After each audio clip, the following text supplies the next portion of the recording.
La sociedad chilena actual y sus desafíos.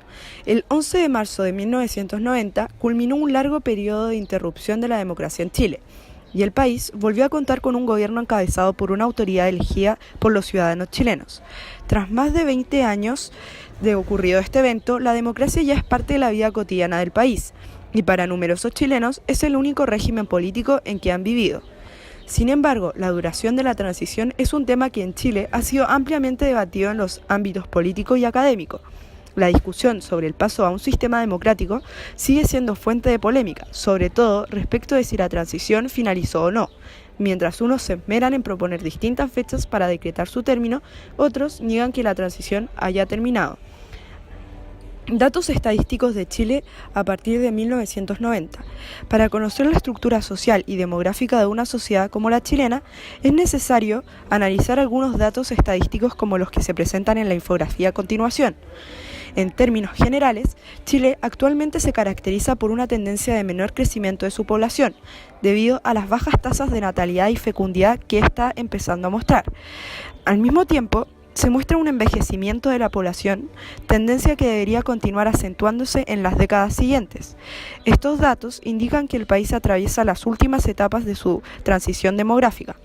Otra característica de la población chilena es el sostenido aumento de la población urbana y la concentración de la fuerza y trabajo principalmente en el sector terciario de servicios y comercio. El nuevo rol del Estado. En lo fundamental, los gobiernos de la Concertación conservaron las bases del modelo de desarrollo económico diseñado bajo el gobierno militar, basado en la integración a los mercados globales y en la mantención de los equilibrios macroeconómicos, a fin de tener bajo control la inflación. Esto era importante porque, como se puede observar en la infografía que se presenta a continuación, las elevadas tasas de inflación han sido una constante en la historia económica del país desde la crisis económica del 1929. Sin embargo, la experiencia de la crisis económica de 1982 demostró que algunos cambios debían ser introducidos. Ya se tenía la noción de que el crecimiento económico no era suficiente para corregir la desigualdad del modelo neoliberal, por lo que, a partir de la década de 1990, el Estado asumió un rol gravitante en la búsqueda de la equidad mediante el aumento de los recursos fiscales destinados a favorecer a los sectores más desposeídos. Las nuevas políticas sociales se enfocaron en la reducción de la pobreza, la que en 1990 afectaba a cerca de 4 millones de personas, es decir, prácticamente un 40% de la población.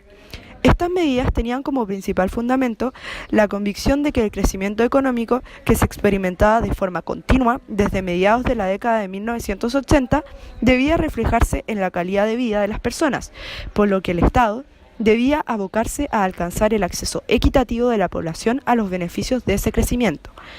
Así, el desarrollo se comienza a entender como una combinatoria de crecimiento económico e igualdad social. Políticas sociales de cara al siglo XXI. Algunas de las principales políticas sociales que empezaron a aplicarse con el retorno a la democracia. Educación. Durante el gobierno de Eduardo Frei Ruiz-Tagle comenzó una reforma educacional que apuntó a extender la jornada escolar y a reformar los contenidos de la enseñanza con el fin de adecuarlos a las necesidades de un país que se abría al mundo global. En la educación superior se desarrollaron iniciativas tendientes a permitir que más jóvenes ingresaran a las universidades apoyados por becas y créditos. Siguiendo estos pasos, el actual gobierno busca lograr que se apruebe una nueva reforma que profundice los cambios logrados a fines de la década de 1990, garantizando la gratuidad y la calidad en educación para todos los niños de Chile. Salud. Las políticas han apuntado principalmente a integrar el sistema público y privado de salud, facilitar que los sectores menos favorecidos accedan a un sistema de calidad, afrontar retos que se derivan de los cambios recientes en el modo de vida de los chilenos, obesidad, enfermedades degenerativas, estrés, depresión, entre otros, y crear conciencia en la población respecto a sus derechos a salud. El Plan Auge, vigente desde el 2005, es uno de los componentes más importantes de esta reforma, ya que garantiza a todos los ciudadanos afiliados al sistema público y privado, FONASA e ISAPRES, que, en caso de padecer una enfermedad considerada en el auge, tendrá derecho a una atención de salud oportuna, con plazos conocidos y adecuados, estándares de servicios similares para todos, sin discriminación, gratuidad o con montos conocidos y razonables, protección financiera. Trabajo. La nueva ley de reforma laboral, aprobada en agosto del 2016, estableció la ampliación de la cobertura y de las materias en una negociación colectiva entre trabajadores y empleadores, que anteriormente se encontraban limitadas a ciertos trabajadores o temáticas. La autonomía para que empresas y organizaciones sindicales puedan acordar pactos sobre condiciones especiales de trabajo, como la distribución de la jornada, la prohibición del reemplazo de trabajadores en huelga y la garantía de la representación de mujeres en directorios sindicales, que no sea inferior a 30%. Pueblos indígenas. Actualmente, los pueblos indígenas que integran la nación chilena son Aymara, Quechua, Atacameño, Licán, Antay, Coya, Diaguita, Rapanui, Mapuche, Cahuascar y Yagán. En las últimas décadas se han incrementado las movilizaciones por parte de estas comunidades que exigen su reconocimiento como pueblos de parte del Estado-Nación. Algunos hitos relevantes en la relación entre el Estado y los pueblos indígenas son las siguientes. La promulgación de la Ley Indígena en 1993, en la que se establecieron normas sobre la protección, fomento y desarrollo de las comunidades indígenas. La ratificación del Convenio 169 de la Organización Internacional de Trabajo en 2009, en el que se establecieron los lineamientos que debían seguir los estados para proteger los derechos y asegurar la integración de los pueblos originarios. La conformación de la Comisión Verdad Histórica y Nuevo Trato con los Pueblos Indígenas en 2001, la que conoció una deuda histórica con los pueblos indígenas y elaboró políticas públicas específicas para estos grupos. Si bien este conflicto no es nuevo, en la actualidad las demandas no solo se limitan a mejorar sus condiciones sociales, sino que además buscan la aceptación constitucional de la diversidad cultural en Chile. El Estado ha respondido con medidas que buscan integrar sus culturas a la nación. Derechos humanos. El conocimiento de las violaciones de los derechos humanos ocurridas en dictadura, la justicia y la reparación a las víctimas han sido tema en todos los gobiernos que siguieron a la transición. Además de las comisiones e informes que surgieron a partir de 1990, durante el gobierno de Frei Ruiz-Tagle, se convocó una mesa de diálogo sobre derechos humanos en las que estuvieron presentes las instituciones armadas.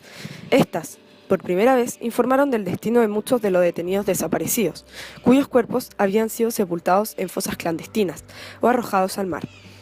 Paralelamente, en los tribunales de justicia se han presentado querellas contra personas imputadas de cometer violaciones a los derechos humanos durante la dictadura.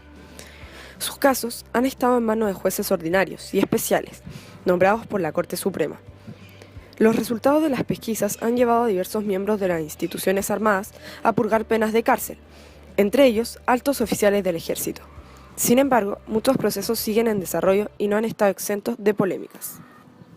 Reducir la pobreza y la desigualdad. Pese a la importante reducción de la población en situación de pobreza e indigencia, el conjunto de las políticas aplicadas a partir de 1990 no logró disminuir el grado de desigualdad que continúa afectando a la sociedad chilena. Esto se expresa en aspectos como la distribución del ingreso, la segregación urbana que afecta a comunas y barrios pobres del país, o la brecha en la calidad de los servicios de educación y salud que reciben quienes acuden a establecimientos dependientes del Estado y los municipios, respecto de los servicios privados, como lo demuestran distintas mediciones nacionales e internacionales. En ese sentido, la superación de la pobreza actualmente constituye uno de los principales desafíos de la sociedad chilena. Según los estudios publicados por el Ministerio de Desarrollo Social, se considera en situación de pobreza a aquellos hogares cuyos ingresos son inferiores al mínimo establecido para satisfacer las necesidades básicas, como alimentación, vestuario, vivienda, transporte y otras relacionadas, y en situación de pobreza extrema a aquellos hogares cuyos ingresos son inferiores al mínimo establecido para satisfacer las necesidades alimentarias de sus miembros. La encuesta de caracterización socioeconómica nacional, CACEN, de 2015, determinó que la línea de la pobreza por ingresos está en 151.669 pesos y de pobreza extrema en 101.113 pesos. Estos límites aumentan según la cantidad de personas que vivan en un hogar. Garantizar los derechos de grupos históricamente discriminados.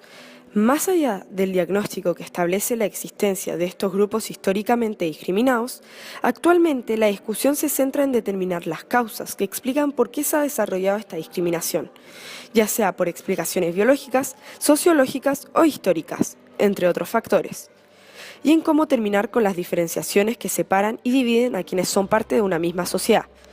Si bien no existe una única solución a esta Migrantes. Como efecto de los procesos de globalización y de la coyuntura regional, las últimas décadas han sido escenario de un incremento de la migración hacia Chile. Del total estimado de 350.000 extranjeros actualmente residentes en nuestro país, peruanos y argentinos constituyen los dos grupos más significativos. El aumento de migrantes en el país conlleva el desafío de generar mecanismos de inclusión que eviten su segregación y discriminación dentro de la sociedad chilena. Por esto, el Estado se ha preocupado de garantizar que, como todo ciudadano, el extranjero es un sujeto de derechos que el Estado y el resto de la población deben resguardar, y ello implica, entre otras cosas, el respeto de su identidad cultural. Mujeres. En cuanto a las reivindicaciones de las mujeres, ya desde mediados del siglo XX se comenzaron a desarrollar movimientos que abogaron por derechos políticos y sociales para la mujer, por mejorar la calidad de vida de las trabajadoras y por el acceso a la cultura, entre otros puntos. En ese sentido, uno de los principales logros de ese periodo fue el voto femenino, alcanzado en 1949. Actualmente, los acuerdos internacionales buscan profundizar aún más los avances en torno a la inclusión de las mujeres dentro de la sociedad. Lograr un desarrollo sustentable. Actualmente, el desafío de lograr el desarrollo se aborda desde una perspectiva integral y sustentable, que intenta responder a la necesidad de alcanzar el crecimiento económico, pero garantizando la protección del medio ambiente y los derechos de las personas en todos los ámbitos de la vida. Esto implica, como principio elemental, la necesidad de evitar que la explotación de los recursos naturales perjudique la posibilidad del desarrollo de las generaciones futuras. Según diversos especialistas, Chile, como también muchos otros países del planeta, se encuentra en deuda con el cumplimiento de este objetivo: proteger y respetar el Estado de Derecho.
Fortalecer la relación con los países vecinos. El actual escenario latinoamericano, dominado cada vez más por la necesidad de generar procesos de integración, ha llevado a Chile a preocuparse crecientemente por mantener una integración más fluida con sus vecinos, buscando que ella se exprese en el plano político, fronterizo, social y económico. Sin embargo, este proceso no ha estado exento de dificultades y su situación actual varía según los países correspondientes. Argentina. Si bien las relaciones con este país tuvieron un momento de tensión por las disputas de las islas del Canal Beagle, durante las décadas de 1970 y 1980 actualmente esos conflictos se consideran completamente resueltos. Bolivia. La relación fronteriza con este país ha estado permanentemente en tensión, producto de su histórica demanda por recuperar una salida soberana al Océano Pacífico. Esta situación se ha complejizado por la utilización de las aguas del río Silala, cuyo cauce recorre territorios bolivianos y chilenos. Perú. En cuanto a las relaciones con este país, luego del fallo entregado por el Tribunal Internacional de Justicia de La Haya, en el que se estableció una nueva frontera marítima a partir del año 2014, se han desarrollado diversos acuerdos bilaterales para fortalecerlas.